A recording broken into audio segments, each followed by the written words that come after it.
So this is, I don't know, day 4 that I've been down in the studio trying to record the same video between snowstorms and a bunch of random technical problems.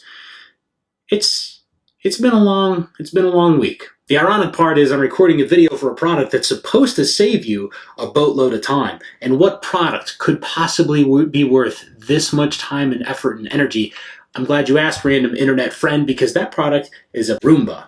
An autonomous robot vacuum cleaner, something that I've had my eye on for a long time, but they've always been really expensive. But over the holidays here in the US, the Roomba 695 went on sale for just under $300. So at that price point, yeah, I can justify experimenting a little bit to see how well it works in my house. So this week I'm going to bring you my thoughts and impressions on having a Roomba for just over 2 months. I'll tell you what I like, what I don't like, and then you can make a decision on whether or not you want a robot vacuum cleaner in your house. The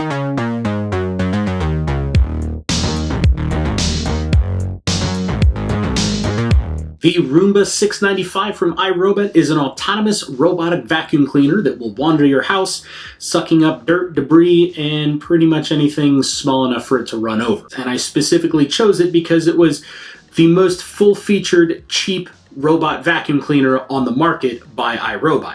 I also really wanted to hit something that had Wi-Fi support so I could test out these smart home integration features. Now there's a bunch of other knockoff brands not made by iRobot, which was kind of the pioneer of this technology.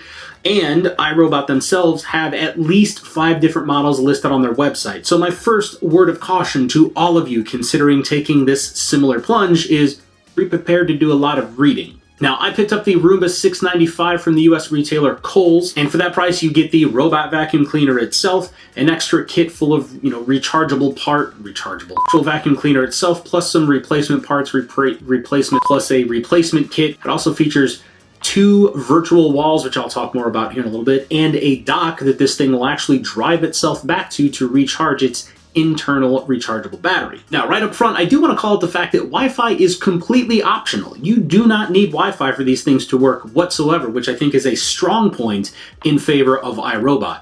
You can take this thing right out of the package, and so long as it has any battery whatsoever, set it down on the floor, turn it on, and hit start, and it will just wander your house, cleaning whatever. However, if you do get a Wi-Fi enabled model, you can also manage this thing via the smartphone app available on iOS and Android, as well as issuing voice commands via your favorite AI assistant. Now, the smartphone app is particularly useful because it doesn't really tell you when something is wrong. It'll beep at you cryptically, and then it's kind of up to you to figure out what that beeping means. If you have the smartphone app installed, then you can just look at your phone and it will tell you, hey, the bin is full or it's stuck on something. You can also do things like schedule cleanings to happen at 2 o'clock in the morning or whatever suits you, as well as get a log of what the vacuum was doing. So you'll be able to tell when it started its cleaning routine, how long that cleaning cycle took, and whether or not it picked up any dirt detection events. But in short, what it does is as it's in the process of cleaning, it'll figure out whether or not there's an abnormally high concentration of dirt, and then it will mark that and spend more time cleaning that specific area. So the 695 features multi-material dual brush rollers. What that means is there is a kind of foam rubber type of brush and a traditional bristle brush. This is to help maximize picking up dirt and debris off of a variety of floor types, which, by the way, it handles remarkably well. I have both hardwood floors and really thick carpet, and I am happy to report that even on the thicker carpet, the Roomba does surprisingly well. And of course, hardwood floors it does fantastic on, but that's kind of the best case scenario. There's also an edge brush available on this model that helps it reach hard to reach spaces or underneath cabinets and stuff like that. And the virtual walls that I mentioned earlier means that you can set up literally virtual barriers that the robot will recognize and navigate around. So you can set it up in a wall pattern, which acts just like a physical wall. The robot will get near that barrier, stop, back up, turn around, go the other direction, or you can set it up in an area, which is like a circular pattern if you wanted it to avoid a dog dish or something along those lines. You didn't want it to run into it and spill water. This particular model also has an internal rechargeable battery that's good for about 90 minutes worth of clean time, after which time it will return itself to the dock, which I'll be talking more about that in a second as well. Like almost every model in the Roomba lineup, this model also features ledge detectors, which are a series of sensors on the underside of the robot, which is there to help it to detect stairs or edges that it might fall off of, or in my case, I like to think that it's to keep my robot from committing ritualistic suicide and throwing itself downstairs after cleaning up the playroom for the umpteenth time, because children, although I love them, are disgusting. On the front of this thing is the obstacle detection sensor, which is effectively the entire front half of it. Short version is it runs into something, senses that something is there, and then attempts to navigate its way around it. And on the back side is the bin container itself, which you'll have to empty out pretty regularly. More on that. Also, incredibly simple to operate. There's really only 3 buttons on the entire device. On the very top, you have the giant silver start button, which is how you power the thing on, as well as start a cleaning cycle. There's also a home button, which is used to pause the current cleaning cycle and send the robot directly back home. And then there is a spot cleaning button, which if you press it, the robot will do a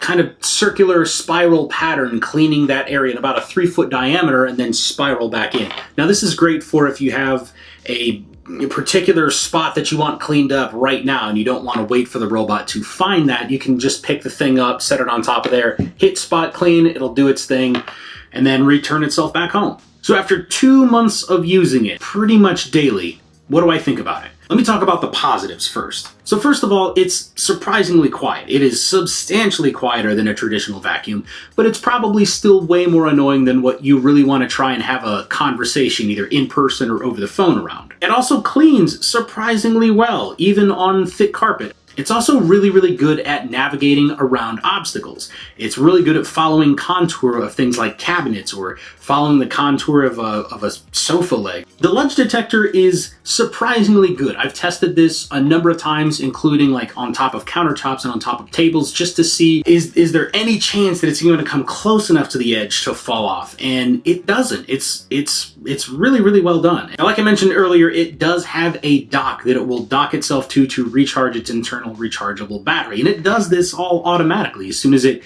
finishes up a cleaning cycle, or if the bin is full, it will find its way home eventually. It's good at figuring out the approximate location of the dock. What it's not so good at is actually getting on the dock. What you'll notice is a lot of times it'll get right up in front of the dock and it'll slow down like it's going to climb up the little ledge to recharge itself, and it ends up pushing the dock out of the way, which means it now has to back up and turn around and try that whole thing all over again. It can be kind of infuriating to watch, and it's one of those things that makes me feel like I'm really safe. We're not going to have a robot apocalypse anytime soon. Also nice, like I already mentioned, is the kind of smart home integration and the scheduling features on the app. Now, initially, I really didn't think that I was going to use it that much, and to be honest, I don't use the AI assistant interaction very often, but it is nice to just set up a regular cleaning cycle on this, knowing that 3 o'clock in the morning, it's going to kick off a vacuum cleaning session, and the house is going to be clean by the time I wake up. So on the negative side, probably at the top of my list is the fact that this thing cleans like it has the world's worst case of ADHD, and there's not a bottle of Ritalin to be found anywhere. It'll just wander your house, cleaning in whatever random pattern it happens to come across. It's not even consistent about going in a straight line until it hits something. It'll just drive for a little bit and then stop and then do a circle and then go off in a different direction for no apparent reason. It's frustrating to watch because you know that it's driving real close to someplace that's probably heavily trafficked, that probably needs vacuumed, but no, it decides it's going to go play in this corner over here. Why? Why? So you remember how I said you would have to empty the bin out regularly? It's because it's tiny. It's absolutely tiny. And don't forget that there's a little filter in there that you're going to want to clean out regularly too. Now again, we have the cheaper model, which means there's no real mapping features, and it also doesn't have much of memory. It doesn't know what your house looks like. It can't find its way from the front living room to the back pantry or whatever. It just knows how to navigate around obstacles right in front of it, but it doesn't remember where it's been. So in between cleaning cycles, it may very well end up in the exact same place yet again for no real reason. Now, I'm going to include this as a con, even though I don't really think it's that big of a deal. It's only good for one floor. Now, I live in a 2-story house, so if I wanted to clean my upstairs, that means I have to physically pick it up and drag it upstairs. This drives some people crazy. I don't think it's a big deal because you know what? If I want to vacuum with a regular vacuum cleaner, I have to haul it upstairs. I should also note that ours gets stuck regularly on just about anything. Now, the interesting side effect that this has had for my family is that the kids are starting to recognize that our vacuum cleaner, whom we named Sucky because, I don't know, I guess we suck at naming things, they've started to figure out that Sucky gets stuck on everything. So they are more involved in picking up around the house now, which is a net benefit to me and my wife. So, I mean, I guess that's kind of a feature. Another thing that I've noticed, which is, I mean, let's be honest, I'm anthropomorphizing here, but it seems to have this magnetic attraction to people.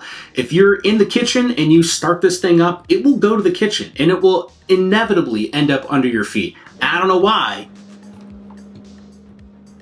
So that's the sump pump. Thanks for that. But the real question here is whether or not I would recommend it. Yeah, I mean, I'll give this thing a C, maybe a C+. I think what it does very well. I wish that it was a slightly bigger bin in the back for holding a little more dust, so maybe you didn't have to empty it every single time. I also wish that it did a much better job of navigating around the house. Now, I will say that this is a problem that is solved, supposedly, in some higher-end models. And when, inevitably, Sucky dies, we will end up replacing it with a higher-end model, if only to see how those better mapping features work in our house. So there you have it. That's our review of the Roomba 695 by iRobot. What do you think? Do you have a robot vacuum cleaner in your house? What's its name? That's my favorite question. Anyway, leave a comment down below, and don't forget to stop by on Thursday for our live show, and I will see you all next time.